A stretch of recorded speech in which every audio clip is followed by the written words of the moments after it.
Hi friends, ఎలా ఉన్నారు? ఈరోజు మనం ఒక కొత్త వీడియోతో అయితే మీ ముందుకు రావడం అయితే జరిగిందనమాట. ఈరోజు ఈ వీడియోలో మనం 10వ తరగతి సాంఖ్యశాస్త్రంలోని 18వ పాఠమైనటువంటి రాజకీయ ధోరణుల ఆవిర్భావం 1977 టు 2000 అనే పాఠం గురించి మనం ఈ వీడియోలో కంప్లీట్గా తెలుసుకునే ప్రయత్నం అయితే చేద్దాం. ఎవరైతే ఈ వీడియో చూస్తున్నారో లైక్ చేయండి. అదేవిధంగా ఈ వీడియో కనుక ఎవరికైతే ఉపయోగపడుతుందని మీరు అనుకుంటున్నారో వారికైతే ఈ వీడియోని అయితే షేర్ చేసే ప్రయత్నం అయితే చేయండి. సో మీరు కూడా వారికి హెల్ప్ చేసినట్లుగా ఉంటుందన్నమాట. అదేవిధంగా ఎవరైతే ఇప్పటి వరకు మన టెక్స్ట్ బుక్ రీడింగ్ వీడియోస్ చూడలేదో ఒకసారి ప్లేలిస్ట్ ఓపెన్ చేసి అయితే చూడండి. అందులో మనకి 6వ తరగతి నుంచి 10వ తరగతి వరకు అన్నీ కూడా కంప్లీట్గా టెక్స్ట్ బుక్ రీడింగ్ వీడియోస్ అయితే చేయడం జరిగింది. ప్రతి చాప్టర్ గురించి అందులో చెప్పడం జరిగింది. ఒక్కొక్క తరగతికి సంబంధించిన ప్లేలిస్ట్ని క్రియేట్ చేసి నేను మన యూట్యూబ్ ఛానల్లో ప్లేలిస్ట్లో పెట్టడం జరిగింది. చూసే ప్రయత్నం అయితే చేయండి. ప్రతి పాఠానికి సంబంధించిన పూర్తి ఇన్ఫర్మేషన్ అయితే అందులో ఉంది. తర్వాత నేను ఏం చేస్తున్నానంటే ప్రతి లెసన్కు సంబంధించినటువంటి ఎంసీక్యూస్ అయితే తీసుకురావడం అయితే జరుగుతుంది. కొన్ని వీడియోస్ కూడా చేయడం అయితే జరిగింది. చూసే ప్రయత్నం అయితే చేయండి. సో ఇక ఏమాత్రం ఆలస్యం చేయకుండా మనం వీడియోలోకి వెళ్ళిపోదాం. ఇక్కడ మనం చూసినట్లయితే ఇది వచ్చేసి సాంఖ్యశాస్త్రంలోని 10వ తరగతి సాంఖ్యశాస్త్రంలోని 18వ పాఠం రాజకీయ ధోరణుల ఆవిర్భావం 1977 నుంచి 2000 వరకు. సో గత అధ్యాయంలో చర్చించిన స్వతంత్ర భారతదేశంలోని రాజకీయ ఘటనల గురించి క్లుప్తంగా రాయండి. సో ఈ అధ్యాయంలో భారతదేశ ఆధునిక రాజకీయ ఘటనల గురించి వివరంగా తెలుసుకుందాం. ఈ ఘటనలు అంశాలలో అనేకం దేశ రాజకీయ ముఖ చిత్రాన్ని తీవ్ర విభజనకు పరస్పర విరుద్ధ భావాలకు లోను చేసింది. ఈ మార్పు వల్ల ఏ ఒక్క పార్టీ కూడా తనంతట తాను ప్రభుత్వాన్ని ఏర్పాటు చేయలేకపోవడంతో వరుసగా అనేక సంకీర్ణ ప్రభుత్వాలు ఏర్పడ్డాయి. ఆర్థిక రంగంలో అభివృద్ధి విధానంలో ఈ కాలం ప్రధాన మార్పులను తెచ్చింది. మార్కెట్ ఆర్థిక విధానం రాజకీయాల ప్రజాస్వామ్యం మధ్య ఘర్షణలు ఈ కాలంలో చోటు చేసుకోసాగాయి. ఇదే సమయంలో మత కుల భేదాలకు కొత్తగా రంగు పులిమి వాటిని రాజకీయ సమీకరణకు ఉపయోగించుకున్నారు. సో ఈ సమకాలీన అంశాలు రాజ్యాంగంలోని మౌలిక విలువలైన ప్రజాస్వామ్యం, దేశ ఐక్యత, సమగ్రత, సామాజిక ఆర్థిక మార్పులను ఎలా ప్రభావితం చేస్తున్నాయో ఈ అధ్యాయంలో చూద్దాం. సో ఈ కాలంలోని ఘటనలపై విద్యార్థులకు, ఉపాధ్యాయులకు తమ నమ్మకాలను బట్టి తమ సొంత దృక్పథాలు ఉంటాయి. అయితే ఇతరుల దృక్పథాలను అర్థం చేసుకోవాలి. ఇతరులు నొచ్చుకోకుండా తమ అభిప్రాయాన్ని వెల్లడించాలి. సో ఈ అధ్యయనంలో చర్చించిన పరిణామాలు ప్రజాస్వామిక సంస్థల స్వభావం భవిష్యత్తుపై ముఖ్యమైన ప్రభావాన్ని చూపిస్తాయి. సో వాటి వివిధ కోణాలను అర్థం చేసుకోవడానికి ప్రయత్నిద్దాం. మన ప్రజాస్వామ్య పరిపక్వత ఈ చర్చలను ఎలా నిర్వహించాం అన్న దానిపై ఆధారపడి ఉంటుంది. సో ఇక్కడ ఇయర్ వారీగా ఏ జరిగాయో ఇక్కడ మనకు ఒక పట్టికని ఇవ్వడం అయితే జరిగిందనమాట. ఇక్కడ మనం చూసే ప్రయత్నం అయితే చేద్దాం.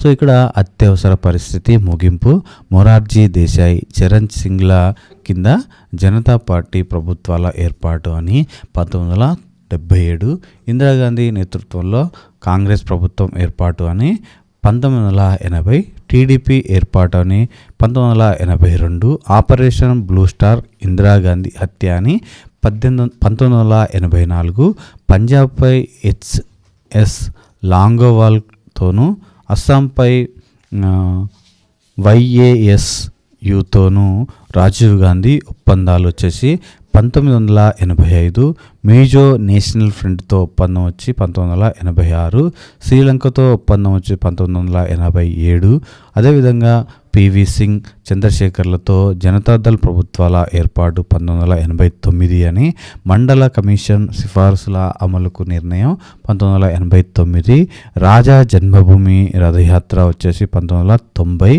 అదేవిధంగా రాజీవ్ గాంధీ హత్య, పివి నరసింహారావు ప్రధానమంత్రిగా కాంగ్రెస్ ప్రభుత్వం వచ్చి 1991, ఆర్థిక సమీకరణల విధానాలు 1990, బాబ్రీ మసీదు కూల్చివేత వచ్చేసి మనకి 1992, దేవగౌడ, ఐకే గుజ్రాల్లు ప్రధానమంత్రులుగా నేషనల్ ఫ్రంట్ ప్రభుత్వం 1996, ఏబి వాజ్పేయి నేతృత్వంలో ఎన్డీఏ ప్రభుత్వం 1998. దీనికి సంబంధించిన ఒక కాలక్రమ పట్టికనైతే మనకి ఇక్కడ ఇవ్వడం అయితే జరిగింది. సో ఇక్కడ చూసినట్లయితే అత్యవసర పరిస్థితి తర్వాత తిరిగి ప్రజాస్వామ్యం 1975 నుంచి 85 మధ్యకాలం భారతదేశ ప్రజాస్వామ్యానికి పరీక్షాకాలం వంటిది.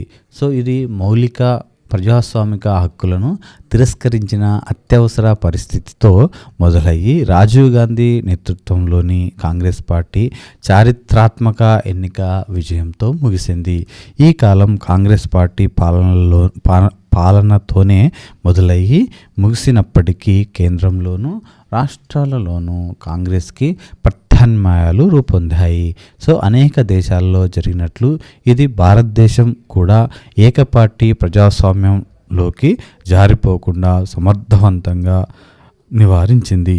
పోటీదారు ప్రత్యామ్నాయాలు ఏర్పడటంతో భారతీయ ఓటర్లకు ఎంచుకోవటానికి అవకాశం లభించింది.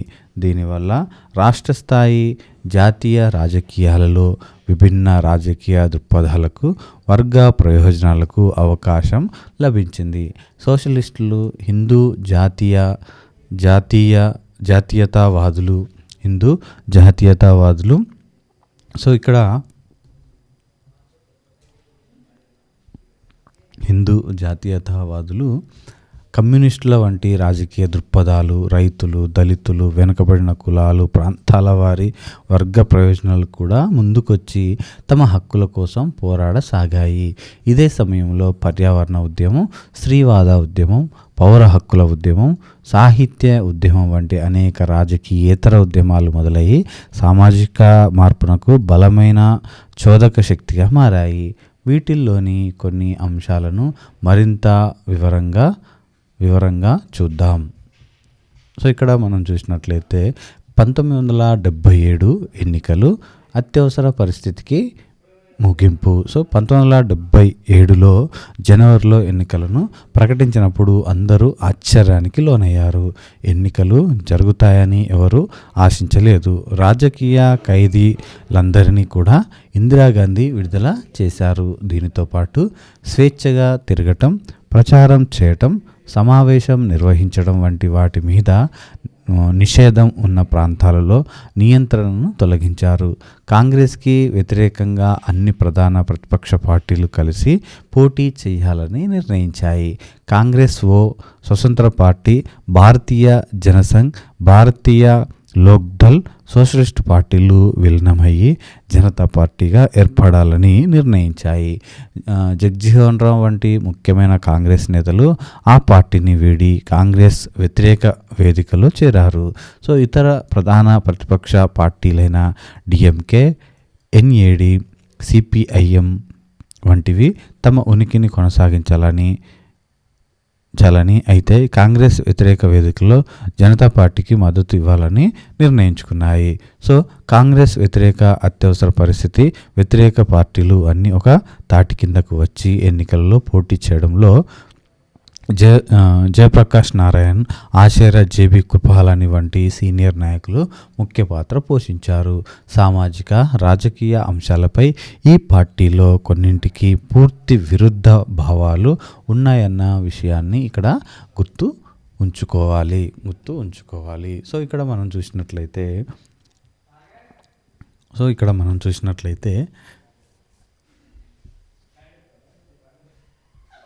సో ఇక్కడ మనకి కొంత ఈ పీడిఎఫ్ రీడింగ్లో కొంచెం ఇదవుతుందండి, అది బ్లాంక్గా రావడం జరుగుతుంది. సో ఇక్కడ చూసినట్లయితే భారతదేశ ప్రజాస్వామ్యానికి ఇది ఒక చారిత్రాత్మకమైన ఎన్నిక. సో మొదటిసారి జాతీయ స్థాయిలో కాంగ్రెస్ పార్టీ ఓటమిని చవి చూసింది. సో జనతా పార్టీ అధికారంలోకి వచ్చింది. నీలం సంజీవరెడ్డి 1977 మార్చి 26న 6వ లోక్సభకు స్పీకర్గా ఏకగ్రీవంగా ఎన్నికయ్యారు. 6వ లోక్సభ స్పీకర్గా ఏకగ్రీవంగా ఎన్నికయ్యారు. ఆ తర్వాత ప్రధాన ప్రతిపక్షమైన కాంగ్రెస్ పార్టీతో సహా అన్ని రాజకీయ పార్టీలు మద్దతు ఇవ్వగా ఆయన భారత రాష్ట్రపతి పదవికి ఏకగ్రీవంగా ఎన్నికై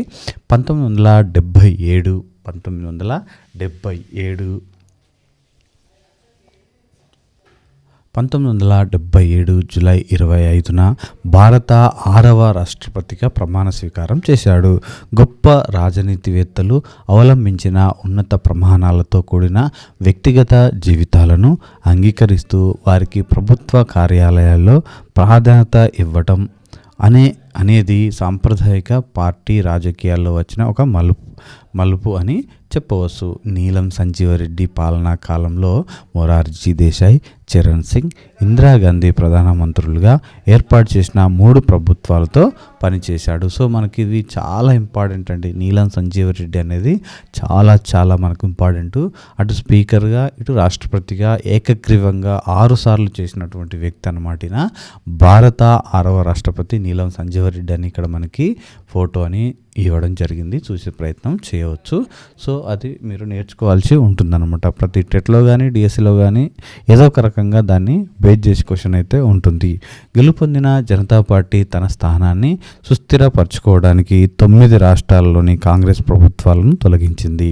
శాసనసభలలో ఆధిక్యత ఉన్న రాష్ట్ర ప్రభుత్వాలను ఆ పార్టీ పార్లమెంటు ఎన్నికల్లో ఓడిపోవడంతో వాటి కేంద్ర ప్రభుత్వం తొలగించడం న్యాయమైనదేనా?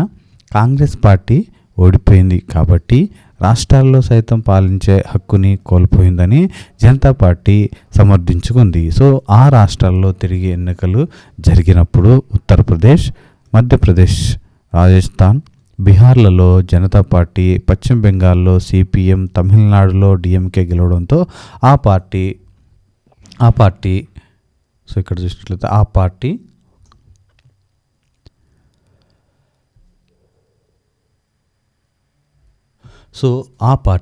నిర్ణయం కొంతవరకు సరైనదేనని అనిపించింది. సో ఇక్కడ మనకి ఒక బాక్స్ ఐటమ్ అయితే ఇక్కడ ఇవ్వడం జరిగింది, మనం చూసే ప్రయత్నం అయితే చేద్దాం. 1970లలో కొన్ని ప్రతిపక్ష రాజకీయ పార్టీలు బిఎల్డి అంటే భారతీయ లోక్దల్, భారతీయ రైతులపై ప్రత్యేక శ్రద్ధ అవసరం అన్న సోషలిస్టులతో ఏర్పడిన పార్టీ ప్రధానంగా ఉత్తరప్రదేశ్లో ఉంది. కాంగ్రెస్ ఇందిరాగాంధీ విధానాలను వ్యతిరేకించిన కాంగ్రెస్లోని సాంప్రదాయవాద వర్గం. సిపిఐఎం భారతీయ కమ్యూనిస్టు పార్టీ, మార్కిస్టు జాతీయ స్థాయి ఉన్న పార్టీ, పెను భూ సంస్కరణలకు, కార్మిక సంఘాలు, సోషలిస్టు విధానాలకు కృషి చేస్తున్న పార్టీ. అదేవిధంగా ఇక్కడ చూసినట్లయితే డిఎంకే ద్రవిడ మున్నేట్ర కజగం. సో ప్రధానంగా తమిళనాడులో ఉన్న పార్టీ, రాష్ట్రాలకు మరిన్ని అధికారాలు, స్వయం ప్రతిపత్తి కోరే పార్టీ. జనసంఘ్ హిందూ జాతీయతావాది పార్టీ, ప్రధానంగా ఉత్తరాది రాష్ట్రాలకు పరిమితమై ఉంది.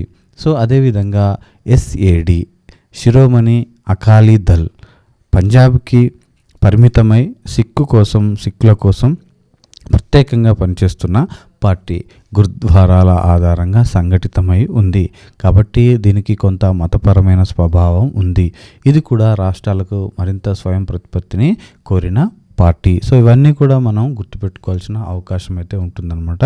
ఈ శిరోమణి అకాలీదళ్ అనేది దేన్ని బేస్ చేసుకొని ఉంటుంది, ఎక్కడ అని, ఈ విధంగా డిఫరెంట్ టైప్ ఆఫ్ క్వశ్చన్స్ అయితే మనల్ని అడగడం అయితే జరుగుతుందన్నమాట. సో ఇవన్నీ కూడా మనం గుర్తుపెట్టుకున్నట్లయితే ఈజీగా చేయడానికైతే ఆస్కారం ఉంటుంది. 1-2 సార్లు విని పాయింట్స్ కనుక మనం నోట్ చేసుకున్నట్లయితే మనకు ఒక అవగాహన అయితే వీటిపైన రావడం అయితే జరుగుతుందన్నమాట. సో ఇక్కడ మనం చూసినట్లయితే నెక్స్ట్ ప్రజాస్వామ్యాన్ని స్వేచ్ఛని పునరుద్ధరిస్తామన్న వాగ్దానంతో జనతా పార్టీ అధికారంలోకి వచ్చింది. అయితే అంతర్గత విభేదాల కారణంగా దాని పాలన ప్రభావితం అయ్యింది. అంతర్గత కీచులాటలకు ఫిరాయింపులకు ఈ పాలన గుర్తుండిపోయింది. పార్టీలో అంతర్గత కుమ్ములాటల వల్ల 3 సంవత్సరాలలోపే ప్రభుత్వం పడిపోయి 1980లో తాజా ఎన్నికల నిర్వహణకు దారి తీసింది. 1980లో కాంగ్రెస్ తిరిగి అధికారంలోకి వచ్చింది. వెంటనే 9 రాష్ట్రాల్లోని కాంగ్రెసేతర జనతా ప్రభుత్వాలను రద్దు చేసి జనతా పార్టీ రీతిలోనే కాంగ్రెస్ ప్రభుత్వం స్పందించింది. తమిళనాడు, పశ్చిమ బెంగాల్లో మినహాయించి మిగిలిన అన్ని రాష్ట్రాల్లో కాంగ్రెస్ విజయం సాధించింది. సో ఇక్కడ మనం చూసినట్లయితే జనతా పార్టీ కాంగ్రెస్ ప్రభుత్వ చర్యలు సమైక్య సూత్రాలను బలహీనపరిచి కేంద్రీకృత చర్యలకు మద్దతునిచ్చాయి. దీనితో పాటు దేశ సమైక్యతకు కొన్ని తీవ్రమైన సవాళ్లు ఎదురయ్యాయి. అనేక రాష్ట్రాల ప్రజలు పరాయీకరణ భావనకు లోనయ్యి కేంద్రం నుంచి మరింత స్వయం ప్రతిపత్తిని, కొన్ని భారతదేశం నుంచి విడిపోవటాన్ని కోరుకున్నాయి. జాతీయ స్థాయిలో మరింత నిర్ణయాత్మకమైన పాత్ర, మరింత ఆర్థిక స్వయం ప్రతిపత్తి, రాష్ట్ర విషయాల్లో జోక్యం చేసుకోకపోవటం, గవర్నరు అధికారాల దుర్వినియోగం, ఇష్టం వచ్చినట్లు రాష్ట్రపతి పాలన విధించడం వంటి అంశాలతో కాంగ్రెసేతర ప్రాంతీయ రాజకీయ పార్టీలు SAD-DMK వంటివి ఒక నివేదికగా ఏర్పడ్డాయి. సో ఇక్కడ మనం చూసినట్లయితే పక్కకి మనకి బాక్స్ ఐటమ్ ఉంది, ఒకసారి చదివే ప్రయత్నం అయితే చేద్దాం. సో ఇక్కడ చూసినట్లయితే మనకి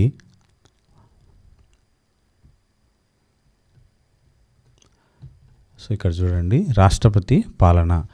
సో రాజ్యాంగంలోని 356వ అధికరణం ప్రకారం రాష్ట్ర ప్రభుత్వం రాజ్యాంగం ప్రకారం రాష్ట్రాన్ని పాలించలేకపోయిందని గవర్నరు అభిప్రాయపడితే రాష్ట్ర ప్రభుత్వాన్ని తొలగించమని, ఇంకా అవసరమైతే శాసనసభను రద్దు చేయమని రాష్ట్రపతికి సిఫారసు చేయవచ్చు. సో ఇది ఇంపార్టెంట్ అండి, గుర్తుపెట్టుకునే ప్రయత్నం అయితే చేయండి.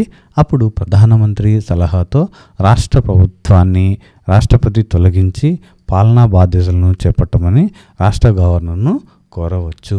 సో ఇక్కడ దీనిని సంబంధించి ఖచ్చితమైన మార్గదర్శకాలు రాజ్యాంగంలో లేనందున అనేక కేంద్ర ప్రభుత్వాలు తరచుగా 356వ అధికరణాన్ని రాష్ట్ర ప్రభుత్వంలో అధికారంలో ఉన్న ఇతర ప్రతిపక్ష పార్టీలను వేధించడానికి, తొలగించడానికి దుర్వినియోగం పరిచేవి. సో ఇక్కడ చూసినట్లయితే కేంద్ర ప్రభుత్వం 356 అధికరణాన్ని ప్రయోగించడానికి 1994లో సుప్రీంకోర్టు ఇచ్చిన కీలకమైన తీర్పులో ఖచ్చితమైన నియమాలను పేర్కొంది. అప్పటి నుంచి ఈ అధికరణాన్ని దుర్వినియోగపరచడం అరుదైంది. సో ఇక్కడ మనం చూసినట్లయితే ప్రాంతీయ ఆకాంక్షల ఆవిర్భావం, భారతదేశంలోని విభిన్న ప్రాంతాలలో మరింత స్వయం ప్రతిపత్తి కోసం జరిగిన 3 ఉద్యమాలను పరిశీలిద్దాం. ఇవి ఆంధ్రప్రదేశ్, అస్సాం, పంజాబు.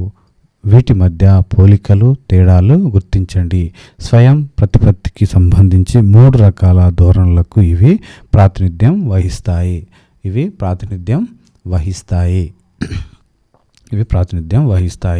సో ఇక్కడ మనం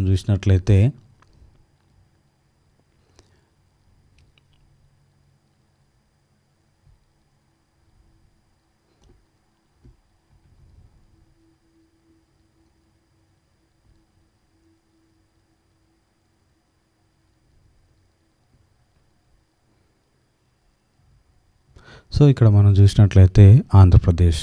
సో ఉమ్మడి ఆంధ్రప్రదేశ్లో ముఖ్యమంత్రులను కేంద్ర కాంగ్రెస్ నాయకత్వం తరచుగా మారుస్తుండటం, పైనుంచి నాయకులను రుద్దటం ఇక్కడి ప్రజలకు నచ్చలేదు. సో జాతీయ కాంగ్రెస్ నాయకత్వం నుంచి ఆంధ్రప్రదేశ్ నాయకత్వానికి తగినంత గౌరవం లభించడం లేదని, తెలుగు ప్రజల ఆత్మగౌరవానికి అవమానం జరిగిందని భావించసాగారు. జనాదరణ ఉన్న సినీ నటుడైన జనాదరణ కలిగినటువంటి సినీ ప్రముఖుడైనటువంటి ఎన్టీఆర్ ఈ అంశాన్ని చేపట్టారు. 1982 తన 60వ పుట్టినరోజు నాడు తెలుగుదేశం పార్టీ తెదేపాని స్థాపించారు. సో ఇది మనకి ఇంపార్టెంట్ అండి. ఇది 1-2 సార్లు అడిగిన సందర్భాలు కూడా మనకు ఉండడం జరిగింది. తెలుగువారి ఆత్మగౌరవం కోసం తెదేపా కృషి చేస్తుందని అతడు చెప్పాడు. రాష్ట్రాన్ని కాంగ్రెస్ పార్టీ కింది స్థాయి కార్యాలయంగా పరిగణించడానికి వీలు లేదని అతడు వాదించాడు. పేదలకు 2 రూపాయలకు కిలో బియ్యం, ప్రభుత్వ పాఠశాలలో మధ్యాహ్న భోజన పథకం, మద్యపాన నిషేధం వంటి పేదల సంక్షేమ పథకాలను కూడా అతడు ప్రకటించాడు. సో ఈ జనాకర్షణ చర్యల వల్ల 1982 ఎన్నికలలో తెదేపా ఘన విజయం సాధించింది. అతడు 1984లో ఆపరేషన్ కోసమని అమెరికాకు వెళ్ళినప్పుడు గవర్నర్ అతడి ప్రభుత్వాన్ని బర్తరఫ్ చేశాడు. తెలంగాణ నుంచి కాంగ్రెస్కి పార్టీ ఫిరాయించిన తెదేపా నుంచి కాంగ్రెస్కి పార్టీ ఫిరాయించిన ఎన్ భాస్కర్ రావును ముఖ్యమంత్రి గవర్నర్ ఆహ్వానించాడు. అమెరికా నుంచి తిరిగి వచ్చిన తర్వాత ఎన్టీఆర్ గవర్నర్ చర్యను సవాల్ చేసి శాసనసభ్యులలో మెజారిటీ మద్దతు తనకే ఉందని నిరూపించాడు. 1 నెల రోజుల ప్రజా ఉద్యమం తర్వాత కేంద్ర ప్రభుత్వం కొత్త గవర్నర్ను నియమించింది. సో అతడు ఆంధ్రప్రదేశ్ ముఖ్యమంత్రి ఎన్టీ రామారావుని తిరిగి నియమించాడు. సో తన ప్రభుత్వాన్ని అకారణంగా తొలగించడంపై చేసిన పోరాటంలో ఎన్టీఆర్కి ఇతర రాష్ట్రాల అధికారంలో ఉన్న CPIM, DMK, SAD, national conference వంటి అనేక పార్టీలు మద్దతును ఇవ్వడం జరిగింది. సో ఇక్కడ ఎన్టీఆర్ రాజకీయాల్లో ఇది దిగువ అంశాల ప్రాముఖ్యతను చర్చించింది. సినీ హీరోగా ఉన్న నేపథ్యం, రాష్ట్ర ఆత్మగౌరవం కోసం పోరాటం, పేదలకు జనాకర్షణ సంక్షేమ పథకాలు, ఇతర ప్రాంతీయ పార్టీలతో సంబంధాలు. సో ఇక్కడ మనం చూసినట్లయితే నెక్స్ట్ అస్సాం ఉద్యమం. ఇప్పుడు మనం అస్సాం అనడం జరుగుతుంది. సో ఇక్కడ చూసినట్లయితే స్వయం ప్రతిపత్తికి ఇదే రకమైన కానీ ఇంకా బలమైన ఉద్యమం అస్సాంలో జరుగుతుంది. అస్సాంలో అస్సామీ భాషే కాకుండా బెంగాలీ భాష కూడా ఎక్కువగా మాట్లాడతారు. సో బ్రిటిష్ పాలన నాటి నుంచి రాష్ట్ర పరిపాలనలోని కింది మధ్యస్థాయి ఉద్యోగాలలో బెంగాలీలు ఉండేవాళ్ళు. బెంగాలీ అధికారులు తమని సమూలంగా కాకుండా రెండవ తరగతి పౌరులుగా చూస్తున్నారని అస్సామీయులు భావించేవాళ్ళు. సో ఇవన్నీ చాలా ఉన్నట్లు సరిహద్దు అవల బంగ్లాదేశ్ నుంచి ఎంతోమంది వలస రాసాగారు. సో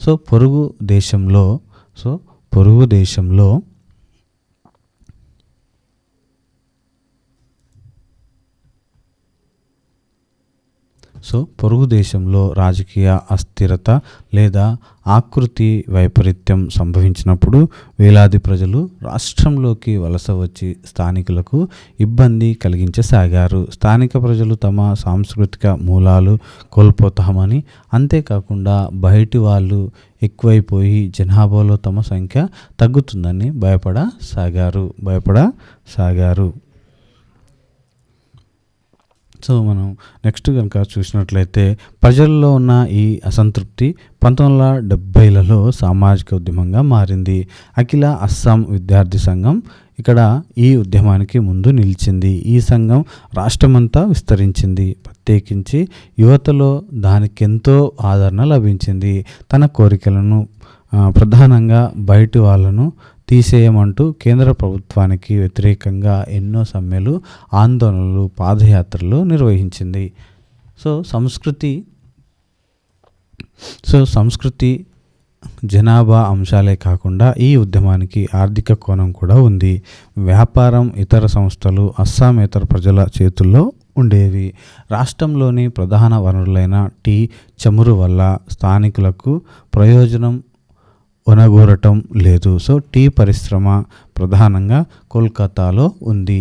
చమురు పరిశ్రమ ప్రభుత్వ రంగంలో ఉన్నప్పటికీ స్థానికులలో చాలా కొద్ది మంది మాత్రమే అందులో ఉన్నారు. అంతేకాకుండా చమురుని రాష్ట్రం నుంచి తరలించి వేరే చోట్ల శుద్ధి చేస్తున్నారు. వీటన్నింటినీ సారాంశం మనం చూసినట్లయితే ఏమిటంటే అస్సోంని అంతర్గత వలస ప్రాంతంగా పరిగణిస్తారని, దీనిని ఆపివేయాలని ప్రజలు ఉద్యమించారు. సో ఉపాధిలో స్థానిక ప్రజలకు అధిక ప్రాధాన్యతను ఇవ్వటం, బయటి వాళ్ళను తొలగించటం, వనరులను స్థానిక ప్రజల ప్రయోజనం కోసం వినియోగించడం అనేవి ప్రధాన కోరికలు. సో ఈ కోరికలు ప్రజల్లో మతపరమైన భేదాలను సృష్టించాయి. ఎందుకంటే పొరుగు దేశం నుంచి వచ్చిన బయటి వాళ్ళల్లో ఎక్కువ మంది ముస్లింలు ఉన్నారు. సో ఉద్యమం బెంగాలీ వ్యతిరేక, వామపక్ష వ్యతిరేక, అంటే పశ్చిమ బెంగాల్లో వామపక్ష ప్రభుత్వం అధికారంలో ఉంది. సో అస్సామేతర ప్రజల పట్ల వ్యతిరేకత అంతిమంగా భారతదేశ వ్యతిరేకతను సంతరించుకోవడంతో పరిస్థితులు విషమించాయి. సో ఇక్కడ హింస, అల్లర్లు తీవ్ర రూపం దాల్చడంతో కేంద్ర ప్రభుత్వం దీనిపై దృష్టి పెట్టాల్సి వచ్చింది. సో ఆందోళనకారులు కేంద్ర ప్రభుత్వం మధ్య 3 సంవత్సరాల చర్చల తర్వాత ఒక ఒప్పందానికి వచ్చారు. 1984లో రాజీవ్ గాంధీ చొరవతో కేంద్ర ప్రభుత్వం AASU ఈ ఒప్పందంపై సంతకాలు చేశాయి. తిరిగి సాధారణ పరిస్థితులు నెలకొనేలా దోహదపడటానికి రాష్ట్రంలోని కాంగ్రెస్ ప్రభుత్వం ఇంకా తన పదవి కాలం ఉండగానే ఉదారంగా దిగిపోయి ఎన్నికలకు అవకాశం కల్పించింది. ఈ ఎన్నికలలో అస్సాం గణ పరిషత్ AAUకి అనుబంధంగా ఏర్పడిన పార్టీ అధికారంలోకి వచ్చింది. సో అయితే ఈ రాజకీయ మార్పు వల్ల ఉద్యమానికి కారణమైన దీర్ఘకాలిక సమస్యలు పరిష్కారం కాలేదు. దౌత్య కారణాలు, భౌగోళిక కారణాల వల్ల కొండలు, నదులు ఉండటం వల్ల అంతటా కంచె వేయటం సాధ్యం కాదు. సో బంగ్లాదేశ్తో సరిహద్దును మూసివేయటం సాధ్యం కాలేదు. ఎప్పుడో వచ్చి స్థిరపడిన బెంగాలీలను తాజాగా వలస వచ్చిన వాళ్ళను గుర్తించడం సాధ్యం కాలేదు. వలస వచ్చిన వాళ్ళను వెనక్కి పంపించడం సాధ్యం కాలేదు. అదే సమయంలో అస్తిత్వ మూలాలకు అధిక ప్రాధాన్యతను ఇవ్వటంతో అస్సాంలో బోడోలు, కాశీలు, మీజోలు, కర్బీలు వంటి తెగలపై వ్యతిరేక ప్రభావం పడింది. వీళ్ళలో అనేకులు తమకు కూడా స్వయం ప్రతిపత్తి కావాలని అడగసాగారు. వాళ్ళు తమ హక్కులను కోరికలను చాటడం మొదలుపెట్టి తమ ప్రాంతాల నుంచి బయట వాళ్ళను తరిమి వేయాలనుకున్నారు. సో దీంతో అస్సాంలోని పలు ప్రాంతాలలో అల్పసంఖ్యాక తెగల ప్రజలను బలవంతంగా ఖాళీ చేయించడానికి పూనుకున్నారు. సో ఒక తెగ హింసాత్మక చర్యలను ఎదుర్కొనడానికి ప్రభుత్వం తరచూ రెండవ తెగను రెచ్చగొట్టడం లేదా ఆయుధాలు సమకూర్చడం వంటివి చేసింది. దీంతో ఘర్షణలు పరిష్కరించబడటానికి బదులుగా అవి కొనసాగటానికే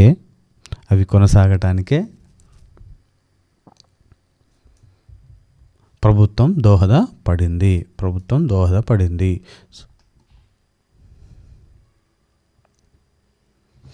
సో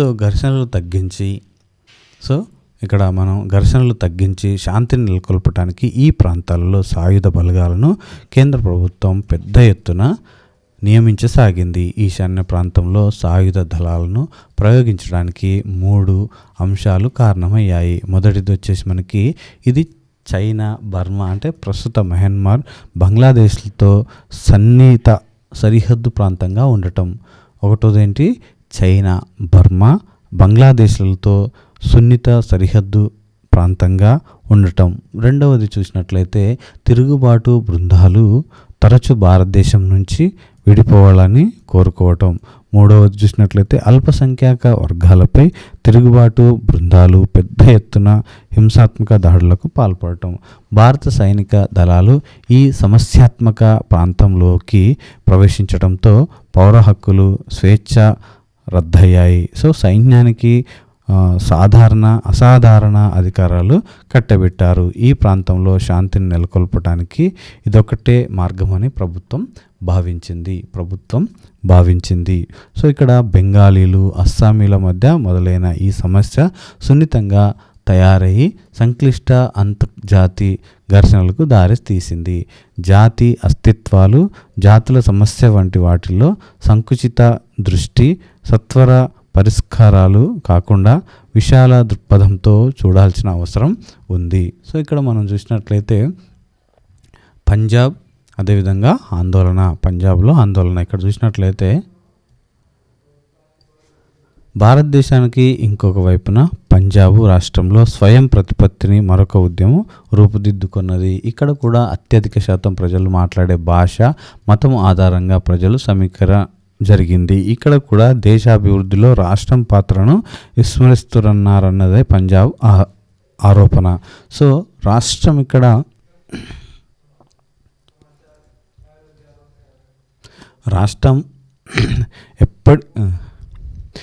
రాష్ట్రం ఏర్పడినప్పుడు తమకు అన్యాయం జరిగిందని వాళ్ళు భావిస్తున్నారు. రాజధాని నగరమైన చండీగఢ్ కేంద్రపాలిత ప్రాంతంగా కాక తమ రాష్ట్రానికే చెందాలని కోరసాగారు.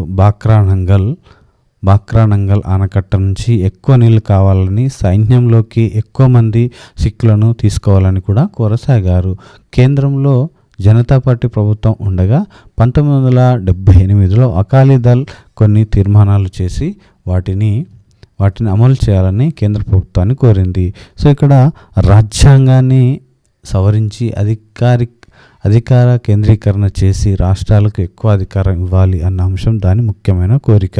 సో ఇక్కడ తీర్మానం ఇలా పేర్కొంటుంది.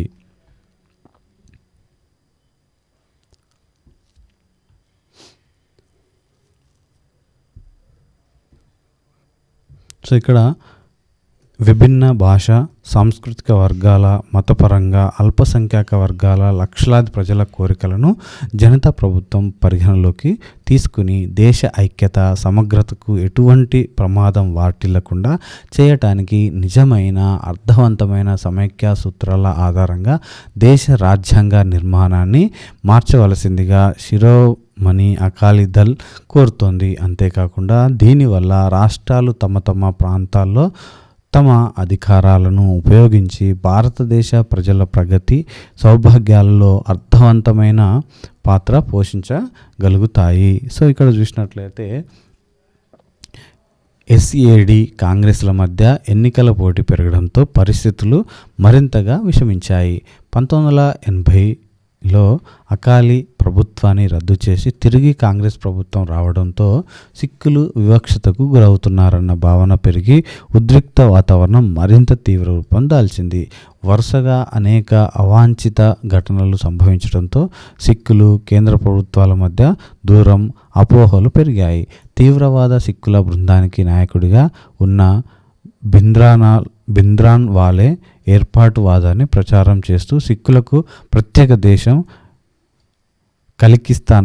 ఖలిస్తాన్ కావాలని కోరసాగాడు. ఈ కాలంలో రాష్ట్రం తీవ్ర కల్లోలానికి లోనైంది. తీవ్రవాదులు సిక్కుల మీదే కాకుండా పంజాబ్లోని ఇతర మత ప్రజలపై కూడా సంప్రదాయ ఛాందసవాద జీవన విధానాన్ని అమలు చేయడానికి ప్రయత్నించారు. సో ఈ ఘర్షణ మతపరమైన రంగును కూడా సంతరించుకుంది. సిక్కు మతానికి చెందని ప్రజలపై దాడులు జరిగాయి. వీటన్నింటి అంతిమ పర్యవసానంగా సిక్కు ఏర్పాటు బృందాలు సిక్కుల పవిత్ర స్థలమైన గోల్డెన్ టెంపుల్ని ఆక్రమించుకోగా వాళ్ళని అక్కడి నుంచి ఖాళీ చేయడానికి సైన్యం జోక్యం చేసుకోవాల్సి వచ్చింది.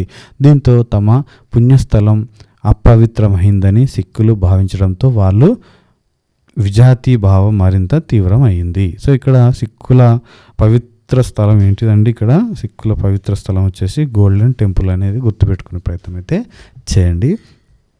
సో ఇక్కడ మనం చూసినట్లయితే ఇక్కడ భారతదేశం 1970లు 1980ల మధ్య సాంకేతిక సహకార సంఘాల వాటిల్లో ఎన్నో విజయాలను సాధించింది. శ్రీహరికోట నుంచి ఉపగ్రహాలను ప్రయోగం, అమూల్ సహకార సంఘం వంటివి కొన్ని పైన ఉన్నాయి అని మనకి ఇక్కడ చూడడం జరుగుతుందన్నమాట.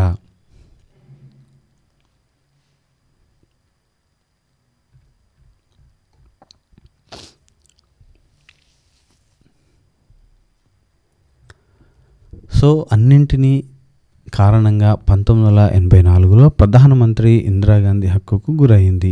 దీని తర్వాత అల్లర్లు చెలరేగి ప్రత్యేకించి ఢిల్లీలో వేలాది మంది సిక్కులపై దాడులు చేసి వాళ్ళ ఆస్తులను విధ్వంసం చేసి హత్య చేశారు. ఈ హింసను ఆపడానికి పాలనా యంత్రాంగం స్పందించినట్లు అనిపించలేదు. సో రాజీవ్ గాంధీ ప్రధానమంత్రి అయిన తర్వాత ఎస్ఏడితో చర్చలు జరిపి ఎస్ఏడి అధ్యక్షుడు సంత్ లోంగోవాల్తో ఒప్పందం కుదుర్చుకున్నారు. పంజాబ్లో తాజాగా ఎన్నికలు నిర్వహించి ఎస్ఏడి గెలిచినప్పటికీ తీవ్రవాదులు లోంగోవాల్ని హత్య చేయడంతో శాంతి ఎక్కువ కాలం నిలవలేదు. సో 1986 ఏప్రిల్లో అకల్ తల్క్ వద్ద సమావేశంలో ఖలిస్తాన్ను స్వతంత్ర దేశంగా ప్రకటించారు. స్వతంత్ర దేశం కోసం పోరాడుతున్నామన్న అనేక బృందాలు సాయుధ దళాలను ఏర్పరిచి తీవ్రవాద చర్యలకు పాల్పడసాగాయి. ఈ బృందాలకు పాకిస్తాన్ ప్రభుత్వం క్రియాశీలక మద్దతు ఇస్తోందని భారత ప్రభుత్వం పేర్కొనసాగింది. పంజాబ్లో ఒక శతాబ్ద కాలం పాటు హింసా ఘర్షణలు చోటు చేసుకున్నాయి. సో ఈ తిరుగుబాటు కాలంలో సిక్కు తీవ్రవాదులు పోలీసులతోనూ ఇతర మత బృందాలతోనూ తలపడ్డారు. తీవ్రవాదులు నిర్దేశించిన ప్రవర్తనను పాటించని జర్నలిస్టులు, రాజకీయ నాయకులు, కళాకారులు, కార్యకర్తల హత్యలకు లోనయ్యారు. సో ఇక్కడ పౌరుల ప్రాణ నష్టం పెద్ద ఎత్తున ఉండేలా విచక్షణ రహిత దాడులకు పాల్పడ్డారు. రైళ్లను పట్టాలను తప్పించడం, మార్కెట్లు, రెస్టారెంట్లు, పంజాబీ ఢిల్లీ మధ్య పౌరులుండే ప్రాంతాలలో బాంబు పేలుళ్లు వంటి చర్యలు చేపట్టారు. ఒక 1991 సంవత్సరంలోనే 1000 మంది దాకా చనిపోయారు. నిధుల సేకరణకు తీవ్రవాదులు పెద్ద ఎత్తున ఉపహరణలకు, బలవంతపు వసూళ్లకు పాల్పడసాగారు. వీటన్నిటి ఫలితంగా తీవ్రవాదులు సిక్కులతో సహా పంజాబీ ప్రజలకు దూరం కాసాగారు.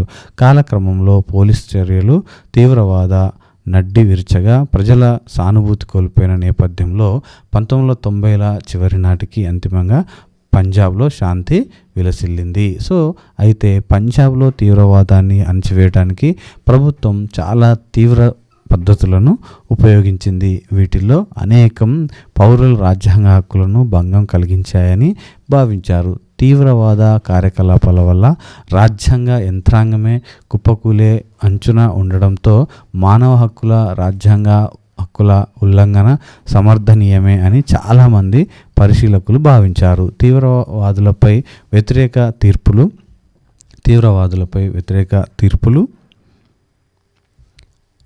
తీర్పులు ఇస్తే తమపై కూడా దాడులు జరుగుతాయని న్యాయమూర్తులు భయపడసాగారు. ఇతర పరిశీలకులు ప్రభుత్వం రాజ్యాంగేతర శక్తులను వినియోగించడం సరికాదని, ఇది దీర్ఘకాలంలో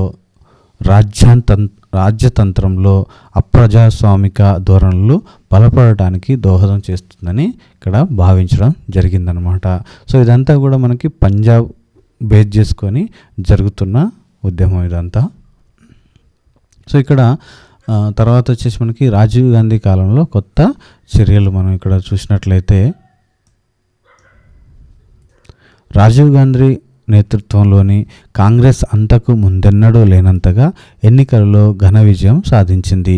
రాజీవ్ గాంధీ పంజాబ్, అస్సోం, మిజోరాంలలో పొరుగు దేశమైన శ్రీలంకలో కూడా శాంతి ప్రక్రియలు మొదలుపెట్టాడు. సో శ్రీలంకలో ఘర్షణ పడుతున్న ఇరుపక్షాల మధ్య వేర్పాటువాద తమిళులు శ్రీలంక ప్రభుత్వం శాంతి నెలకొల్పడానికి భారతదేశం తన సైన్యాన్ని పంపించింది. అయితే దీనిని అటు తమిళులు ఇటు శ్రీలంక ప్రభుత్వం అంగీకరించకపోవటం వల్ల ఇదొక దుస్సాహక చర్యగా పరిణమించింది. అంతిమంగా భారతదేశం తన సైన్యాన్ని 1989లో వెనక్కి తీసుకుంది.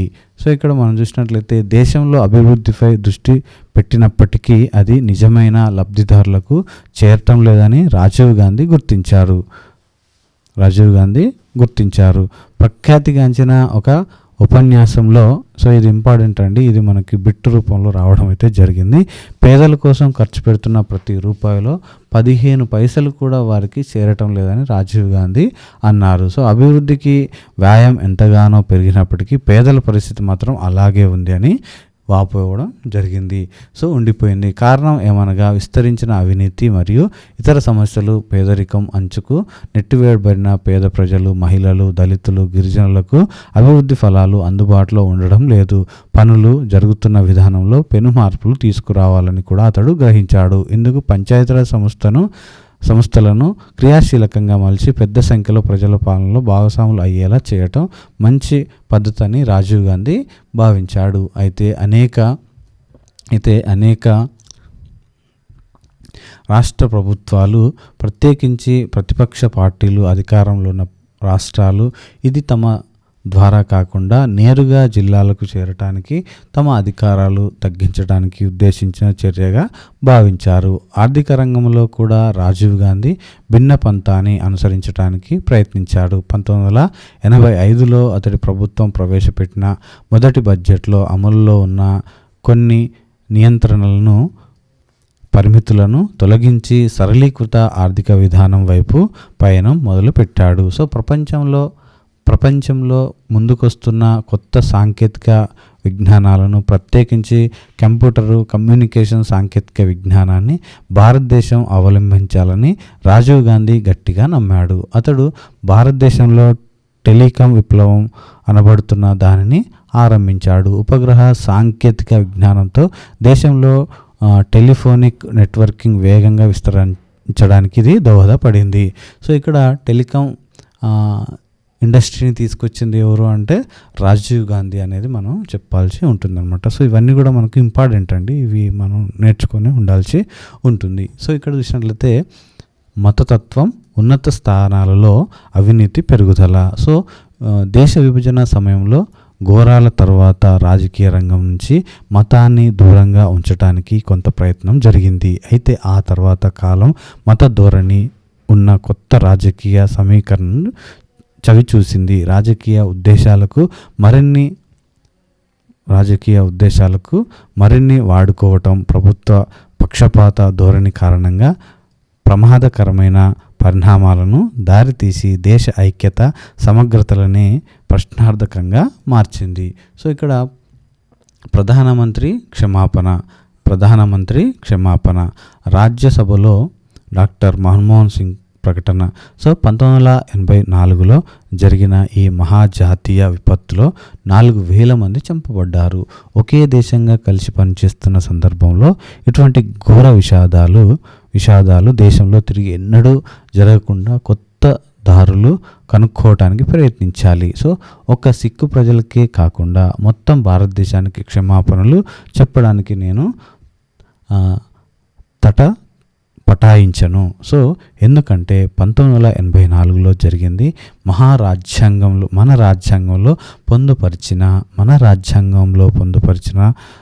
పొందుపరిచిన దానికి, జాతి అన్న భావనకు పూర్తి వ్యతిరేకమైనది. మా ప్రభుత్వం తరపున, ప్రజలందరికీ తరపున ఇటువంటి ఘటన జరిగినందుకు నేను సిగ్గుతో తల వంచుకుంటున్నాను. అయితే దేశ వ్యవహారాల్లో శిఖరాలు ఉంటాయి, లోయలు ఉంటాయి. గతం మనతో ఉంది, దానిని తిరగరాయలేం. కానీ మానవులంగా అందరికీ మెరుగైన భవిష్యత్తును రూపొందించగల సామర్థ్యం, దృఢ చిత్తత మనకి ఉన్నాయి అని చెప్పడం జరిగింది. ఇక్కడ 2005 ఆగస్టు 11 అని ఇక్కడ ఉండడం జరిగింది. ఇందులో నుంచి మనకి బిట్టు ఫ్రేమ్ అనేది జరగడం జరిగిందనమాట. సో కరెక్ట్గా దీన్ని సమాచారాన్ని నేర్చుకునే ప్రయత్నం అయితే చేయండి. సో ఇక్కడ భర్త నుంచి విడాకులు పొందిన షా బానో అన్న మహిళ వేసిన కేసులో 1985లో సుప్రీంకోర్టు ఆమె మాజీ భర్త ఆమెకు భరణం చెల్లించాలని తీర్పు ఇచ్చింది. ప్రగతిశీల ముస్లింలు ఈ తీర్పును స్వాగతించారు. అయితే ఇతరులు ఈ తీర్పును ఇస్లామిక్ చట్టంలో జోక్యం చేసుకుంటుందని, దీనిని అనుమతిస్తే తమ మత జీవితంలో జోక్యం మరింత పెరుగుతుందని నిరసనలు చేపట్టడం జరిగింది. సో ఇక్కడ చూసినట్లయితే ఏకపక్షంగా భర్తలతో విడాకులు ఇవ్వమని, అన్యాయానికి గురవుతున్న మహిళలకు జరుగుతున్న అన్యాయాలను ఇది అరికడుతుందని మహిళా ఉద్యమ నాయకులు, ముస్లిం సమాజంలో సంస్కరణలు కోరుకుంటున్న సభ్యులు వాదించసాగారు. వాంఛసవాద వర్గాల ఒత్తిడికి లోనైన ప్రభుత్వం 1986లో కొత్త చట్టం చేసింది. దీని ప్రకారం ముస్లిం భర్తలకు ఎటువంటి బాధ్యత లేకుండా చేసి విడాకులు పొందిన మహిళలకు 3 నెలల పాటు ముస్లిం మత సంస్థల భరణం ఇస్తే సరిపోతుంది. సో ఈ చర్య ముస్లిం మహిళల ప్రయోజనాలను కాదని మత ఛాందసవాదులకు తల ఒగ్గిందని చాలామంది భావించారు. అదే సమయంలో అయోధ్యలో వివాదాస్పద కట్టడమైన బాబ్రీ మసీదు ఉన్న స్థానంలో రాముడికి గుడి కట్టాలని కొంతమంది హిందువులు ఉద్యమం మొదలుపెట్టారు. సో ఇది చాలా ఇంపార్టెంట్ అండి మనకి. ఇప్పుడు ఇక్కడ టెంపుల్ కూడా వచ్చేసింది, అది వేరే విషయం. ఇక్కడ చూసినట్లయితే సో ఇది రాముని జన్మస్థలం అని అంతకుముందు ఇక్కడ గుడిని పడగొట్టి మసీదు కట్టారని వాళ్ళ వాదన. బాబ్రీ మసీదు నిర్వాహకులు ఇది నిజం కాదని, ఇది ముస్లింల ప్రార్థనా స్థలం అని పేర్కొన్నారు. ఈ వివాదం కొంతకాలంగా సాగుతోంది. అంతిమ నిర్ణయం తీసుకునేదాకా సంవత్సరంలో ఒకరోజు తప్పించి మసీదును మూసి ఉంచాలని కోర్టు ఆదేశించింది. సంవత్సరంలో ఒకరోజు తప్పించి 1986లో కోర్టు తీర్పు ఇస్తూ మసీదుని సంవత్సరం పొడవునా తెరిచి ఉంచవచ్చని, హిందువులను రోజువారీ పూజలకు అనుమతించాలని ఆదేశించింది. కేంద్ర ప్రభుత్వం ఈ నిర్ణయాన్ని ఆమోదించినందువల్లే ఇది జరిగి ఉంటుందని చాలామంది అభిప్రాయపడ్డారు. మసీదుని గుడిగా మార్చాలనుకుంటున్న వాళ్ళు మరింత మంది ప్రజలను సమీకరించడానికి గుడిని తెరవటం సహకరించింది. రాజకీయ పార్టీలు ప్రజల్లో తమ ఆదరణను ఉన్నాయని చాలామంది పరిశీలకులు అనిపించసాగింది. అనేక అంశాలపై రాజకీయేతర నాయకత్వం కింద అనేక ప్రజా ఉద్యమాలు చెలరేగసాగాయి. మార్కెట్ కోసం ఉత్పత్తి చేస్తున్న రైతులు వ్యవసాయ ఉత్పత్తులకు మెరుగైన ధరల కోసం డీజిలు, రసాయనిక ఎరువులు, విద్యుత్తు వంటి ఉత్పాదకాలపై సబ్సిడీ కోసం పోరాడసాగాయి. ఉత్తరప్రదేశ్, హర్యానాలోని రైతులు మహేంద్ర సింగ్ టికాయత్ నేతృత్వంలో పోరాటం చేస్తుండగా, మహారాష్ట్రలోని రైతులు శరద్ జోషి నాయకత్వంలో పోరాడసాగారు. అనేక రాష్ట్రాల్లో ఆనకట్టలు, గనుల వంటి అభివృద్ధి పథకాల వల్ల నిర్వాసితులు అవుతున్న గిరిజనులు, రైతులు అనేక రాష్ట్రాల్లో ఉద్యమించసాగారు. జనాదరణ కోల్పోతున్న జాతీయ రాజకీయ పార్టీలు ఎన్నికలలో మద్దతు కోసం హిందూ, ముస్లిం మత భావనలకు తల ఒగ్గసాగారని పరిశీలకులు భావించసాగారు. అయితే దీనివల్ల దేశ లౌకిక స్ఫూర్తి దెబ్బతిని తర్వాత దశాబ్దంలో మతతత్వ రాజకీయాలకు అవకాశం కల్పించింది. ఇదే సమయంలో భారతీయ సైన్యానికి శతఘ్నులు సరఫరా చేసిన స్వీడిష్ ఉత్పత్తిదారుల ద్వారా అనేక మంది నాయకులు ప్రత్యక్షంగా, పరోక్షంగా ముడుపులు ముట్టాయని ఆరోపణలు వచ్చాయి. ఈ ఆరోపణలు ఖచ్చితంగా నిరూపింపబడకపోయినప్పటికీ మంత్రివర్గంలోని మాజీ మంత్రులైన పివి సింగ్ వంటి కొంతమంది నాయకత్వంలో బలమైన ఉద్యమం సాగింది. ఆ తర్వాత 1989లో జరిగిన ఎన్నికలలో కాంగ్రెసేతర రాజకీయ శక్తులకు పరిపాలన, రాజకీయ రంగాల్లో అవినీతి అన్నది ప్రధాన ప్రచారం అంశం అయింది. తమ మధ్య విభేదాలతో సంబంధం లేకుండా కాంగ్రెసేతర రాజకీయ పార్టీలు ఏకం కావడంతో కాంగ్రెస్కి గెలవటం కష్టమైపోయింది. అన్నిటికంటే ఎక్కువ సీట్లు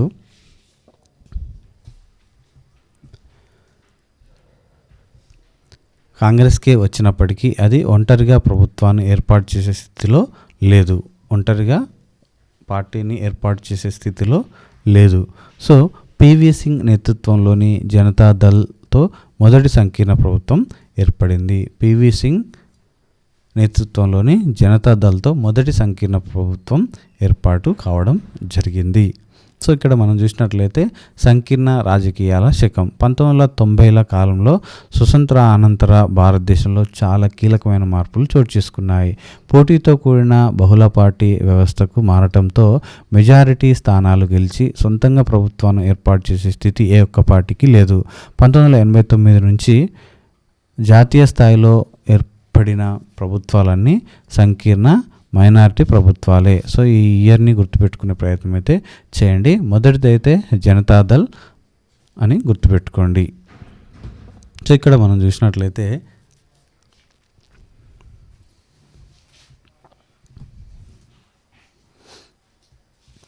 కేంద్రంలో ప్రభుత్వాన్ని ఏర్పాటు చేయడానికి అనేక జాతీయ, ప్రాంతీయ పార్టీలు కలవవలసి వచ్చేది. దీని అర్థం అనేక పార్టీల రాజకీయ సిద్ధాంతాలను, కార్యక్రమాలను కలుపుకుని కనీస ఒప్పందాలకు రావాల్సి వచ్చేది. దాంతో ఏ ఒక్క పార్టీ తన పూర్తి పంతాను కొనసాగించడానికి వీలు లేక కొంతవరకు తగ్గించుకోవాల్సి వచ్చింది. దీనివల్ల రాజకీయాలు, విధానాల్లో అనేక దృక్కోణాల వల్ల కేంద్ర ప్రభుత్వాలు సున్నితత్వంతో వ్యవహరించవలసి వచ్చింది. ఇదే సమయంలో దీనివల్ల ఎంతో అస్థిరత కూడా నెలకొంది. చిన్న పార్టీలు కూడా తమ మద్దతు ఉపసంహరించుకుంటే ప్రభుత్వం పడిపోతుంది కాబట్టి ఎక్కువ ప్రయోజనాలు రాబట్టుకోవడానికి ప్రయత్నించాయి. కొన్నిసార్లు దీనివల్ల విధాన ప్రతిపక్షవాదం కూడా సంభవించేది. అంటే ఏదో ఒక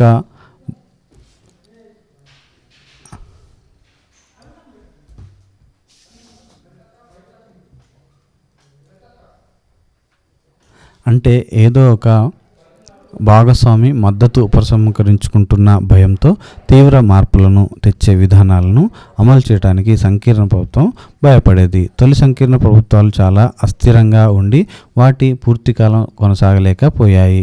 తర్వాతి సంకీర్ణ ప్రభుత్వాలు కనీస ఉమ్మడి కార్యక్రమాలు, సమన్వయ సంఘాలు వంటి పలు విధానాల ద్వారా భాగస్వాముల వంటి మధ్య మరింత అవగాహన సాధించగలిగాయి. ఫలితంగా బీజేపీ నేతృత్వంలోని national democratic alliance NDA, Congress నేతృత్వంలోని యునైటెడ్ ప్రోగ్రెసివ్స్ అలయన్స్ యూపీఏ వంటి సంకీర్ణ ప్రభుత్వాలు తమ పూర్తి కాలం పదవిలో కొనసాగాయి. అంతేకాకుండా యూపీఏ సంకీర్ణ ప్రభుత్వం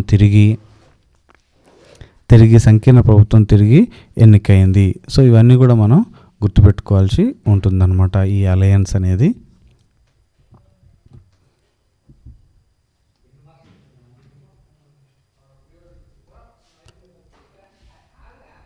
సో ఇక్కడ పశ్చిమ బెంగాల్లో వామపక్ష ప్రభుత్వం.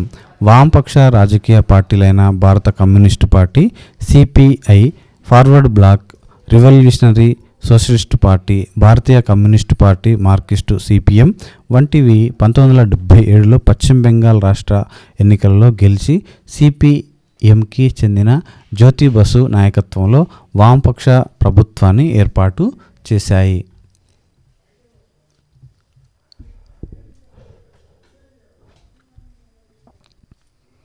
సో రాష్ట్రంలో అసంపూర్తిగా ఉండిపోయిన భూ సంస్కరణలను అది ముందుగా చేపట్టింది. జూన్ 1978లో పశ్చిమ బెంగాల్ ప్రభుత్వం కౌలుదారు పేర్లను నమోదు చేసి వాళ్ళ హక్కులను కాపాడడానికి ఆపరేషన్ బర్గా చేపట్టింది. కౌలుదారులను బెంగాలీలో బర్గాదారులు అంటారు. సో వీళ్ళు భూస్వాముల భూములను సాగు చేస్తూ పంటలో అధిక భాగం వాళ్ళకి కౌలుగా చెల్లిస్తూ ఉండేవాళ్ళు. పశ్చిమ బెంగాల్లో గ్రామీణ జనాభాలో ఈ కౌలుదారులు అధిక సంఖ్యలో ఉండేవాళ్ళు. సో పరిపాలనా సంబంధ ఆలస్యాలు, భూస్వామ్య వర్గాల పెత్తనము లేకుండా ఉండటానికి పంచాయతీరాజ్ సంస్థలు కౌలుదారుల ఉమ్మడి కార్యాచరణపై ఆపరేషన్ బర్గా ఆధారపడింది.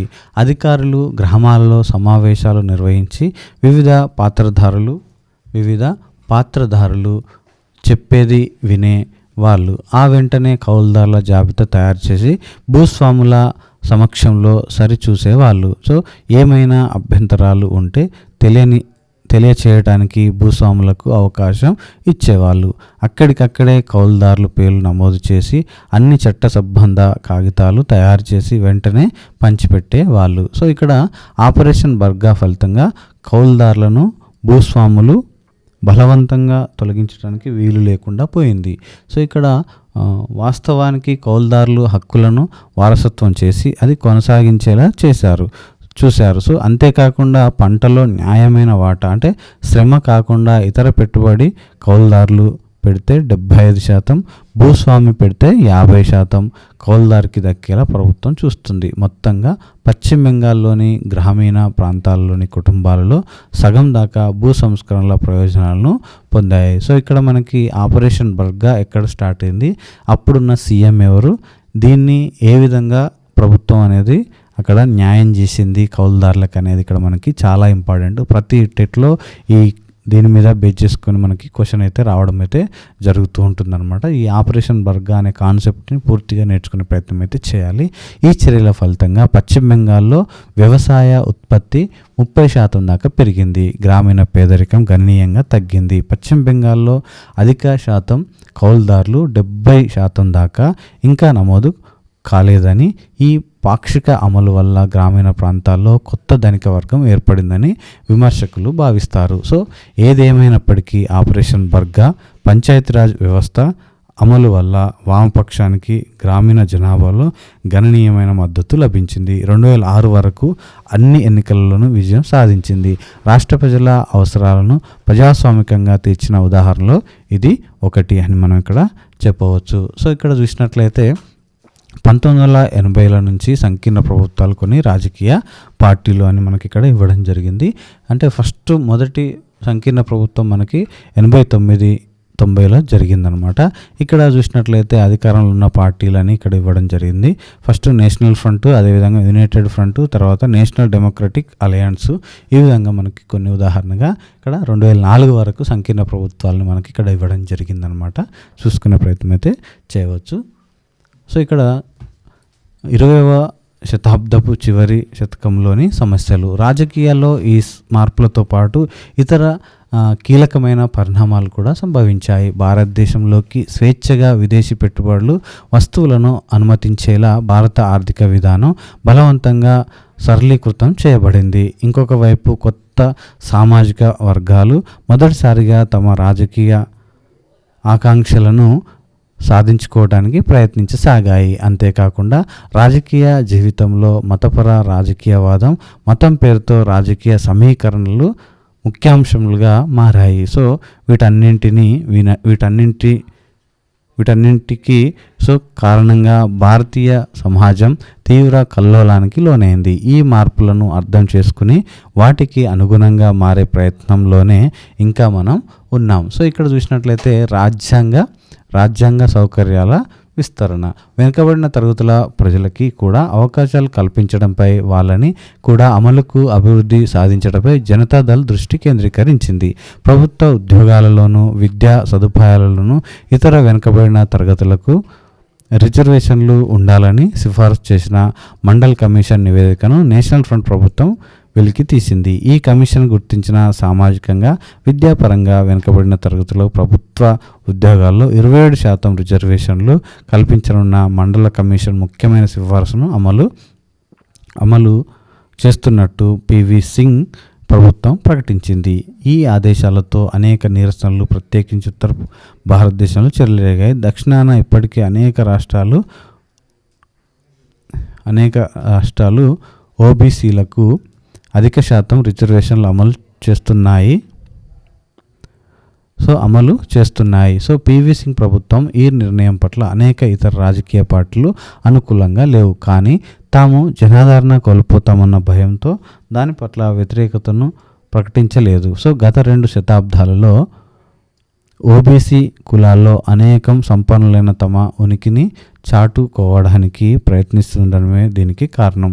వాళ్ళు ప్రత్యేకంగా భూ సంస్కరణలు, హరిత విప్లవం ద్వారా లాభపడ్డారు. అయితే విద్యలోనూ, ప్రభుత్వ ఉద్యోగాల్లోనూ, రాజకీయాల్లోనూ సైతం తమకు తగినంత ప్రాతినిధ్యం లేదని భావించసాగారు. సో ఈ రంగాల్లో ఇప్పుడు వీళ్ళు తమ వాటా కోరసాగారు. మండల్ కమిషన్ సిఫార్సులను అమలు చేయడం ద్వారా పివి సింగ్ ప్రభుత్వం వాళ్ళ కోరికలను తీర్చింది. క్రమేపీ పరిపాలనా విధానం కుల సమస్యలకు, ప్రత్యేకించి తక్కువ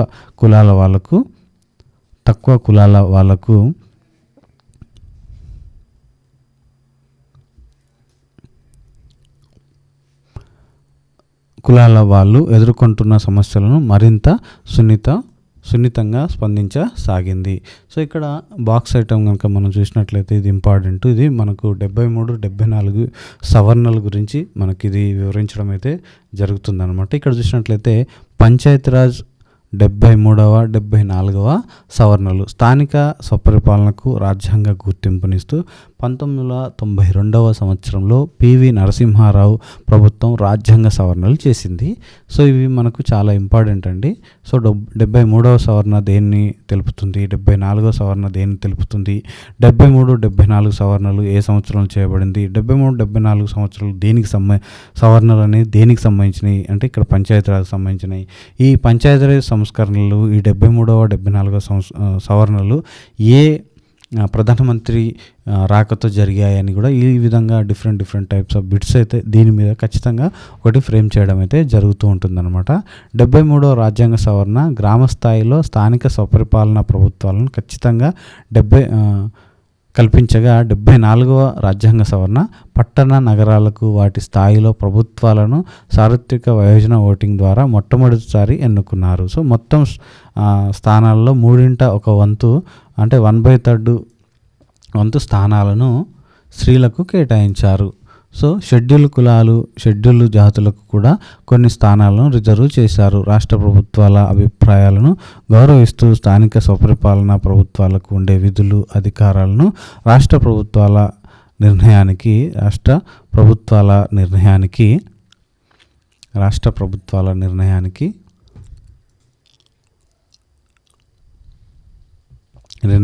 వదిలిపెట్టారు. అందువలన దేశవ్యాప్తంగా పనిచేసే స్థానిక స్వపరిపాలన ప్రభుత్వాల అధికారాల్లో తేడాలు ఉంటాయి అని ఇక్కడ మనం చూడవచ్చు.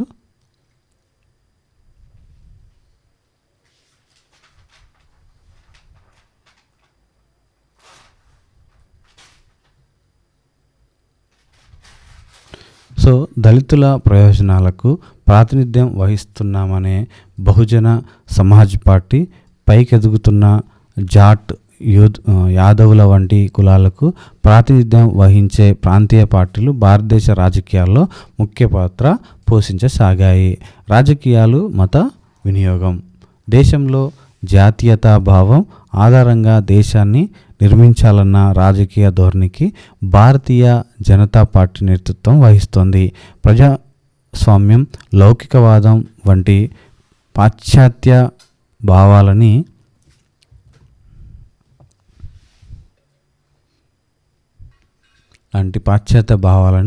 ఇవి సరిపోవని, పురాతన భారతీయ సంస్కృతి నుంచి మనం నేర్చుకోవాలని ఈ పార్టీ విశ్వసిస్తుంది. అయితే మత గురువులు నడిపే మతపరమైన రాజ్యానికి బీజేపీ వ్యతిరేకం. సో లౌకిక రాజ్యం అల్పసంఖ్యాక వర్గాలకు మాత్రమే ప్రత్యేక సదుపాయాలు కల్పించడం కాకుండా దేశ ప్రజలందరినీ తమ దృష్టితో చూస్తూ ఒకే పౌర చట్టాన్ని అమలు చేయాలని బీజేపీ లౌకికవాద స్వరూపం చర్చను ప్రారంభించింది. సో 1980ల వరకు భారత రాజకీయాలలో ఈ ధోరణి నామమాత్రంగా ఉండేది. సో ఉదాహరణకు 1984 లోక్సభ ఎన్నికలలో వీళ్ళు 2 సీట్లు మాత్రమే గెలిచారు. సో అయితే అయోధ్య అంశాన్ని రాముడు పుట్టిన దేశం అంటూ వివాదాస్పద మసీదు ఉన్న చోట గుడి కట్టడానికి ఉద్యమాన్ని చేపట్టడంతో బీజేపీకి ఆదరణ గణనీయంగా పెరిగింది. ఈ అంశాలకు మద్దతుగా బీజేపీ నాయకుడైన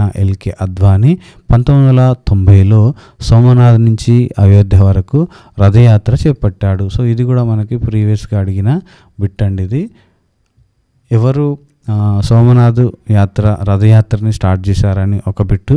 అదేవిధంగా ఎల్కే అద్వానీ 1990లో సోమనాథ్ నుంచి అయోధ్యకు దేనికోసం ఈ రథయాత్రని స్టార్ట్ చేశాడని కూడా మనకు బిట్ అనేది రావడం జరిగింది. ఈ లౌకికవాద రాజకీయాలు అల్పసంఖ్యాక వర్గాలను, ప్రత్యేకించి ముస్లింలను సంతృప్తిపరచడానికి ప్రయత్నించింది. అధిక సంఖ్యలో ఉన్న హిందువులను నిర్లక్ష్యం చేస్తున్నామని వాదించసాగారు. ఈ ఉద్యమ సమయంలో ప్రజలు పలు ప్రాంతాల్లో మతపరంగా చీలిపోయారు. పెద్ద ఎత్తున మతపరమైన అల్లర్లు చెలరేగాయి.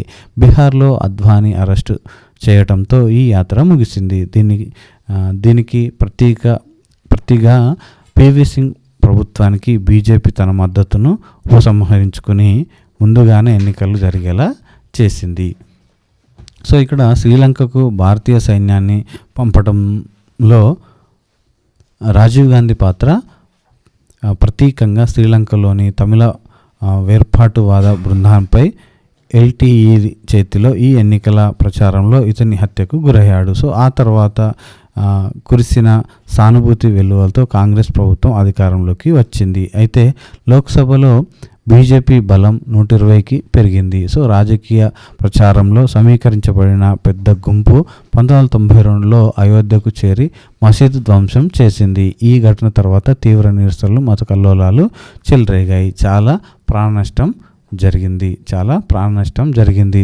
సరళీకృత ఆర్థిక విధానం. 1991లో పివి సింగ్ ప్రభుత్వం పడిపోయినప్పుడు భారతదేశం తీవ్ర ఆర్థిక సంక్షోభాన్ని ఎదుర్కొంటోంది. అప్పులను తిరిగి కట్టడానికి దిగుమతులకు చెల్లించడానికి ఉపయోగించే విదేశీ మారక నిల్వలు దాదాపుగా అడుగంటాయి. అంటే వెంటనే కొత్త అప్పు దొరికితే తప్పించి పాత బకాయిల కిస్తీలు, వాయిదాలను సకాలంలో కట్టలేని పరిస్థితిలో భారతదేశం ఉంది. 1992లో పివి నరసింహారావు నేతృత్వంలో ఏర్పడిన కొత్త కాంగ్రెస్ ప్రభుత్వం కొత్త కాంగ్రెస్ ప్రభుత్వం పివి నరసింహారావు హయాంలోని ఈ సంక్షోభాన్ని అధిగమించడానికి అంతర్జాతీయ ద్రవ్యనిధితో సంప్రదింపులు నిర్వహించింది. ఇది మొన్న బిట్ అయిందండి టెట్లో. అంతర్జాతీయ ద్రవ్యనిధి IMF అంటాం దీన్ని. IMFతో ఇక్కడ నిర్వహించింది. ఇందుకు ఇది కొన్ని తీవ్రమైన షరతులు విధిస్తూ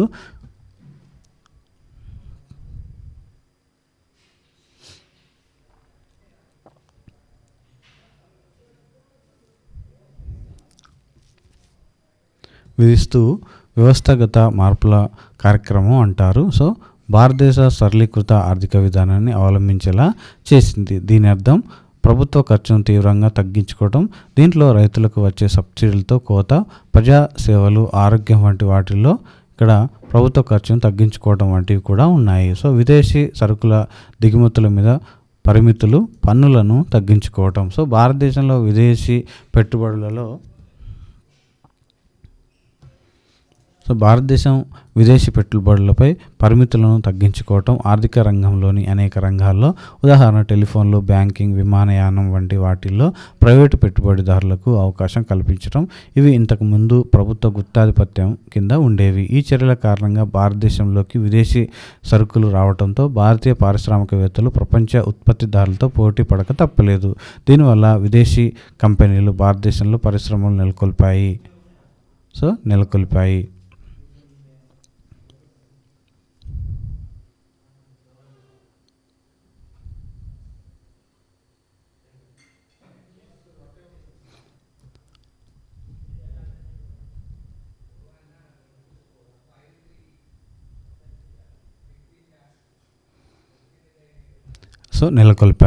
వ్యాపారాలు మొదలుపెట్టాయి. అయితే ప్రభుత్వ ప్రజలకు ఇచ్చే సబ్సిడీలలో కోత విధించడం వల్ల చౌక విదేశీ సరుకులు వెల్లువెత్తడంతో ఇక్కడ అనేక కర్మాగారాలు ముడతపడటం వల్ల సాధారణ ప్రజలు ఎన్నో కష్టాలకు గురయ్యారు.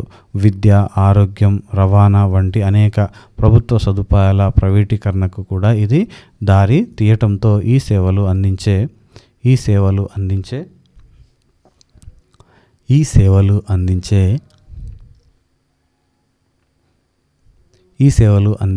ప్రైవేటు వ్యక్తులకు ప్రజలు పెద్ద మొత్తంలో రుణం చెల్లించాల్సి వస్తుంది.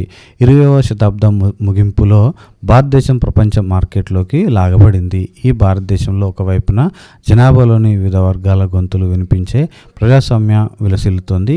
ఇంకోవైపున ప్రజలను విభజించే మతపర రాజకీయ సమీకరణల వల్ల సామాజిక శాంతికి ముప్పు పొంది ఉంది. 50 ఏళ్లకు పైగా అది కాల పరీక్షకు నిలబడింది. ఎంతో కొంత స్థిర ఆర్థిక పరిస్థితిని సాధించింది.